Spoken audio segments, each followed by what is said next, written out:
కర్ణాటక ధర్మస్థల అనుమానాస్పద మరణాలపై దర్యాప్తు ముమ్మరం చేశారు. పారిశుద్ధ్య కార్మికుడు చూపించిన ప్రాంతాల్లో తవ్వకాలు మొదలుపెట్టారు. 3 రోజుల తవ్వకాల్లో కీలక ఆధారాలు లభ్యమైనట్లు సమాచారం. తవ్వకాల్లో మానవ అవశేషాలు బయటపడ్డాయి. లభ్యమైన ఎముకలు పురుషుడివిగా భావిస్తున్నారు పోలీసులు.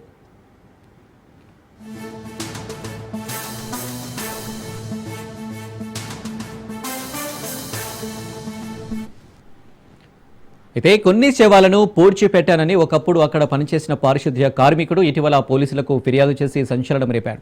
పారిశుద్ధ్య కార్మికుడి ఫిర్యాదు నేపథ్యంలో ఆ అనుమానాస్పద మరణాలపై కర్ణాటక ప్రభుత్వం సిట్ ఏర్పాటు చేసింది. సిట్ చీఫ్గా ప్రణబ్ మొహంతిని నియమించింది. మొహంతి నేతృత్వంలోని సిట్ బృందం ఇప్పుడు ముమ్మరంగా కేసు దర్యాప్తు చేస్తుంది.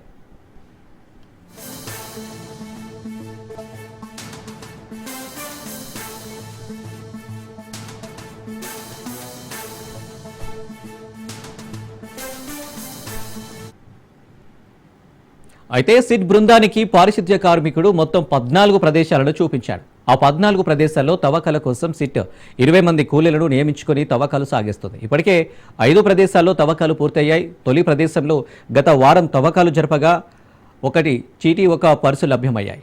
వాటిని పరీక్షల నిమిత్తం ఫోరెన్సిక్ ల్యాబ్కు పంపించారు.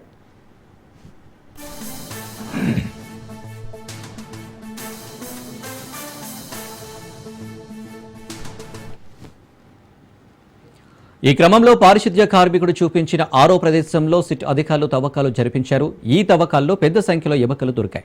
మరో 8 ప్రదేశాల్లో కూడా సిట్ అధికారులు తవ్వకాలు జరపనున్నారు. మరిన్ని ఆధారాలు దొరికే అవకాశం ఉంది. తాను చూపించిన 14 ప్రదేశాలకు గాను 9 నుంచి 13 ప్రదేశాల్లో మానవ అవశేషాలు లభించే అవకాశం ఉందని పారిశుద్ధ్య కార్మికుడు చెబుతున్నాడు. నేత్రావతి నది స్నాన ఘట్టానికి అవతలి వైపు ఉన్న ప్రాంతం నుంచి అధికారులు పరిశోధన ప్రారంభించారు.